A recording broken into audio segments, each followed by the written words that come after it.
Punjab assembly में हंगामा आराई, हुकूमती अराकीन का डिप्टी स्पीकर पर तशद्दुद। रूसी अफवाज के आज दूसरे रोज भी कीव की सनती तंसीबात पर हमले की इत्तलात, और आपको बताएंगे मजेदार बिस्किट्स के बारे में जो ईस्टर और ईद के लिए मशहूर हैं।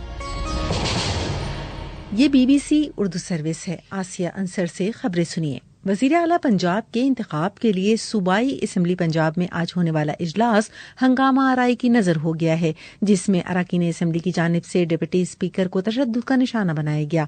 इजलास की सदारत के लिए दोस्त मोहम्मद मजारी ऐवान में पहुंचे तो हुकूमती अराकीन असम्बली ने डिप्टी स्पीकर की नशिस्त का घेराव किया। इस दौरान उनकी जानिब लोटे भी उछाले गए और तशद्दुद किया गया, जिसके बाद डिप्टी स्पीकर को सख्त सिक्योरिटी में ऐवान से बाहर ले जाया गया। मुस्लिम लीग नून के रहनुमा अता तारड़ ने पंजाब असम्बली में डिप्टी स्पीकर पर होने वाले तशद्दुद के हवाले से मीडिया को बताया कि परवेज इलाही इस वाक़े के जिम्मेदार हैं। आपको हाई कोर्ट ने डायरेक्ट किया था IG और चीफ सेक्रेटरी पंजाब को कि आज इलेक्शन शफाफ कराया जाए। PTI के 15 अराकीन ने पोडियम पे चढ़ के डिप्टी स्पीकर को मारा है और इजलास आगे नहीं चल सका। ये अफसोसनाक है। मेरी हाई कोर्ट के चीफ जस्टिस से गुजारिश है कि वो इसका नोटिस लें और अभी IG चीफ सेक्रेटरी को तलब किया जाए, क्योंकि इस तरह ये खून खराबा चाहते हैं। ये कोई बंदा यहाँ मरेगा। इजलास के अंदर परवेज इलाही साहब मुस्कुरा रहे थे, पर्चा परवेज इलाही साहब पे होगा। दूसरी जानिब मुस्लिम लीग काफ के रहनुमा परवेज इलाही का कहना है कि मुल्क की तारीख में ऐसा कभी नहीं हुआ कि पुलिस असम्बली में आई हो। उन्होंने इसकी जिम्मेदारी मुस्लिम लीग नून पर डालते हुए मुतनब्बे किया कि IG की जुर्रत किस तरह हुई। उन्हें असम्बली बुलाकर 1 महीने की सजा दी जाएगी। इसकी जरूरत नहीं है IG की। इंशाअल्लाह यही बुला के उसको 1 महीने की सजा दी जाएगी इंशाअल्लाह। सारा कसूर IG का है। जब से पाकिस्तान बना है, जब से असम्बलियां बनी है, कभी पुलिस नहीं आई। इनको नून को क्रेडिट जाता है, इन लोटों को क्रेडिट जाता है। पंजाब असम्बली में आज होने वाली हंगामा आराई के बाद अब वहां फसादात से निमटने वाला खुसूसी दस्ता पहुंच चुका है और हंगामा आराई करने वाले अफराद को मुंतशिर किया जा रहा है। दूसरी जानिब पंजाब के डिप्टी स्पीकर दोस्त मोहम्मद मजारी पर PTI और काफ लीग के अराकीन पंजाब असम्बली के हमले के खिलाफ कौमी असम्बली में मुत्तफ़िक़ा करारदाद मंजूर कर ली गई है। रूस ने आज मुसलसल दूसरे रोज भी यूक्रेन के दारुल हुकूमत कीव में फौजी सनती तंसीबात पर हमला किया है। हुक्काम के इस हमले में अब तक 1 शख्स की हलाकत की तस्दीक हुई है। मजीद तफसील काशान अकमल से। रिपोर्ट्स के मुताबिक रूसी अफवाज ने आज सुबह कीव में टैंक और बख्तरबंद गाड़ियां बनाने वाले प्लांट को निशाना बनाया, जिसमें कम से कम 1 शख्स हलाक और मुतद्दिद के जख्मी होने की इतलात हैं। हुकाम ने रिहायशियों को मजीद हमलों से खबरदार करते हुए कहा है कि शुमाली अजला में बारूदी सुरंगों से होशियार रहें। दूसरी जानिब कीव के जनूब मशरिक में वाक़ पोल्टावा शहर में गवर्नर ने एक सनती हदफ पर रात गए फिजाई हमले की इतला दी है, जबकि एक फौजी हवाई अड्डा भी इस हमले की जद में आया है। वाज़ेह रहे कि यूक्रेन के सदर ज़ेलेंस्की अब तक कम 3000 यूक्रेनी फौजी मारे जाने की तस्दीक कर चुके हैं। उधर चीन के शहर जियान में कोविड इन्फेक्शन के बढ़ते केसेस से निमटने के लिए आइंदा 4 रोज के लिए सख्त पाबंदियों का निफाज कर दिया गया है। तफसील सुनिए किरण फातमा से।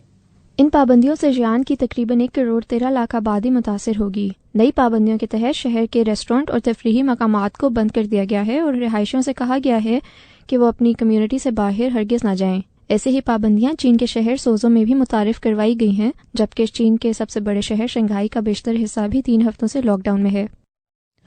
इलेक्शन कमीशन ने वजारत दाखिला से चीफ इलेक्शन कमिश्नर को फौरी तौर पर सिक्योरिटी फराहम करने की दरख्वास्त कर दी है। इलेक्शन कमीशन ने अपने खत में लिखा है कि इंतशार की मौजूदा सूरत हाल की रोशनी में चीफ इलेक्शन कमिश्नर ने उनके दफ्तर, उनकी रिहाइशगाह और इस्लामाबाद से बाहर उनके सफर के दौरान सिक्योरिटी इंतजामात को यकीनी बनाया जाए। यरूशलेम और बैतुल हलम में लोग अपने हमसायों और रिश्तेदारों के साथ मिलकर मामूल नाम का एक ऐसा खास बिस्किट तैयार करते हैं जो मुसलमान और ईसाई दोनों के लिए बहुत खास है। आखिर मामूल में ऐसे क्या अज्जा हैं? सुनिए ताबिंदा कौकब से। मामूल नामी इस खास बिस्किट को सूजी और घी से बनाया जाता है। इसकी तैयारी में चेरी के बीज और किशमिश को पीसकर शामिल किया जाता है। बेक करने से पहले इसके पेड़े में पिस्ते और अरके गुलाब या अखरोट, दालचीनी और चीनी डालकर गूंधा जाता है, जबकि बाज लोग इसमें खजूरों के पेस्ट को भी शामिल करते हैं।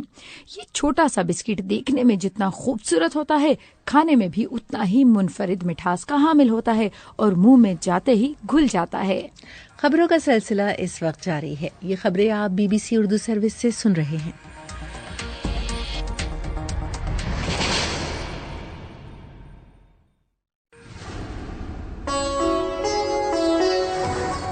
BBC گلوبل نیوز بیٹ آپ ہر شب 8 بجے سے صبح 1 بجے تک ہر گھنٹے کے بعد ہمارے پارٹنر FM ریڈیو چینلز پر سن سکتے ہیں.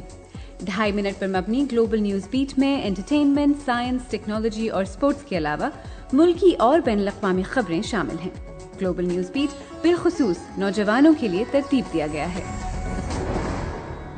یہ BBC اردو سروس ہے. بغداد کے جنوب میں ایک کار حادثے میں اسکول کے 9 اساتذہ سمیت 11 افراد ہلاک ہو گئے ہیں. مزید تفصیل کومل فاروق سے. یہ حادثہ بغداد کے صوبہ بابل میں آدھی رات کے قریب پیش آیا. پولیس کے مطابق اساتذہ کربلا سے روزہ افطار کر کے لوٹ رہے تھے جب ان کی منی بس مخالف سمت سے آتی ایک کار سے ٹکرا گئی. اس زوردار ٹکر کے نتیجے میں دونوں گاڑیوں میں آگ لگ گئی، جس کے نتیجے میں منی بس میں سوار 9 اساتذہ سمیت کل 11 افراد ہلاک ہو گئے ہیں. رپورٹس کے مطابق اس حادثے کے بعد سے علاقے میں سوگ کا سماں ہے. معروف سماجی کارکن اور لاکھوں بچوں کی ماں کہلائی جانے والی بلقیس عیدی کی نماز جنازہ کراچی کی میمن مسجد میں ادا کر دی گئی. دوسری جانب قومی اسمبلی نے بلقیس عیدی کو اعلیٰ ترین سول ایوارڈ دینے کی پیش کردہ قرارداد متفقہ طور پر منظور کر لی ہے. تفصیل جانیے بلال مغل سے. پیپلز پارٹی کے رہنما بلاول بھٹو زرداری نے قومی اسمبلی سے خطاب میں سماجی کارکن بلقیس عیدی کو خراج عقیدت پیش کرتے ہوئے انسانیت کے لیے ان کی خدمات کو سراہا.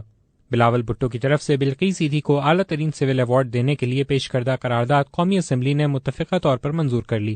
دوسری جانب بلقیس عیدی کی نماز جنازہ آج دوپہر کراچی کی میمن مسجد میں ادا کی گئی، جس میں وزیر اعلی سندھ مراد علی شاہ اور وزیر اطلاعات سعید غنی سمیت متعدد سیاسی اور سماجی شخصیات اور عوام کی بڑی تعداد نے شرکت کی. کوئٹہ میں بینکوں کے ملازمین ہفتے میں 2 چھٹیوں کو ختم کرنے کے وفاقی حکومت کے فیصلے کے خلاف احتجاج کر رہے ہیں. کوئٹہ سے محمد قاسم. یہ احتجاج کوئٹہ میں اسٹیٹ بینک کی عمارت کے باہر کیا گیا. مظاہرے میں مختلف بینکوں سے تعلق رکھنے والے ملازمین نے شرکت کی. مظاہرہ کے شرکاء نے اس موقع پر اپنے مطالبات کے حق میں بھرپور نعرے بازی کی. انہوں نے وفاقی حکومت کی جانب سے ہفتے کی 2 چھٹیوں کے خاتمے کے فیصلے کی مذمت کی. ان کا کہنا تھا کہ بینکوں کے ملازمین دیگر شعبوں کے ملازمین کے مقابلے میں بہت زیادہ کام کرتے ہیں. اور اب سنیے کھیلوں کی خبریں.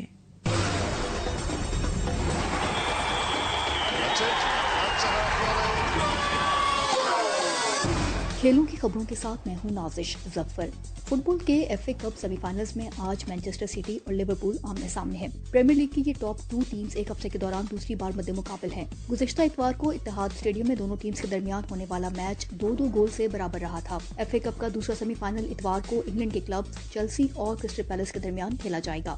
8 بار فاتح رہنے والی چیلسی کی ٹیم مسلسل تیسری بار فائنل میں پہنچنے کے لیے پر امید ہے. 2021 میں چیلسی لیسٹر سٹی سے فائنل میں ہاری تھی، جبکہ 2020 میں آرسنل نے فائنل میں اسے شکست دی. خواتین کے F A cup semi final میں آج ویسٹ ہیم اور مانچسٹر سٹی کی ٹیمز مد مقابل ہیں. اس سے پہلے 3 سال قبل مین سٹی نے ویسٹ ہیم کو فائنل میں شکست دی تھی. مانچسٹر سٹی کی ٹیم مسلسل 8 میچز جیتنے کے بعد مکمل فارم میں ہے، جبکہ ویسٹ ہیم نے خواتین کی سپر لیگ میں بیک ٹو بیک میچ ہارے ہیں. خواتین کے ایف اے کپ کا دوسرا سیمی فائنل آرسنل اور چیلسی کی ٹیمز کے درمیان کل اتوار کو کھیلا جائے گا. فٹ بال کی پریمیئر لیگ میں آج 4 میچ کھیلے جا رہے ہیں. ٹاٹنہم اور برائٹن کے میچ کے علاوہ مین یونائیٹڈ کا مقابلہ ناروچ سے، ساؤتھ ہیمپٹن کا میچ آرسنل سے اور واٹفورڈ کا میچ برنٹ فورڈ سے ہو رہا ہے. انگلینڈ کرکٹ ٹیم کے سابق کپتان مائیکل وان کا کہنا ہے کہ بین سٹوکس کو ٹیسٹ ٹیم کا نیا کیپٹن بنایا جائے. 5 سال تک کرکٹ ٹیم کے کیپٹن رہنے والے انگلینڈ کے جو روٹ نے جمعے کے دن عہدہ چھوڑنے کا اعلان کیا ہے. BBC سے بات کرتے ہوئے وان کا کہنا تھا کہ وائس کیپٹن سٹوکس کپتان کے لیے بہترین انتخاب ہوں گے، لیکن انہیں سپورٹ کی ضرورت ہوگی. بین سٹوکس نے گزشتہ سال جولائی میں ذہنی صحت کے پیش نظر کرکٹ سے بریک لی تھی، لیکن وہ ایشز سیریز کے لیے ٹیم میں واپس آئے تھے. 31 سالہ جو روٹ نے بحیثیت انگلش کپتان مجموعی طور پر 5295 رنز اسکور کیے، جس میں ان کی 14 سنچریاں شامل ہیں. خیال رہے کہ انگلش ٹیسٹ ٹیم آخری 17 ٹیسٹ میچز میں سے صرف 1 ہی جیت سکی، جبکہ آسٹریلیا کے بعد ویسٹ انڈیز کے خلاف حالیہ سیریز میں بھی انگلینڈ ٹیم کو ناقص کارکردگی کی وجہ سے شکست کا سامنا کرنا پڑا تھا. اور اب سنیے موسم کا حال. محکمہ موسمیات کے مطابق آج ملک کے بیشتر علاقوں میں موسم گرم اور خشک، جبکہ بالائی سندھ میں شدید گرم رہے گا. اتوار کے روز ملک کے بیشتر علاقوں میں موسم گرم اور خشک رہے گا، تاہم شام کے بعد شمال مغربی بلوچستان میں تیز ہواؤں اور گرج چمک کے ساتھ بارش کا امکان ہے. گزشتہ روز زیادہ سے زیادہ درجہ حرارت بے نظیر آباد، لاڑکانہ، جیکب آباد میں 46 ڈگری سینٹی گریڈ، سبی، حیدرآباد، موہنجودڑو اور خیرپور میں 45 ڈگری سینٹی گریڈ ریکارڈ کیا گیا. یہ خبریں آپ BBC اردو سروس سے سن رہے تھے. مزید خبروں اور اپڈیٹس کے لیے آپ وزٹ کر سکتے ہیں ہماری ویب سائٹ bbcurdu.com.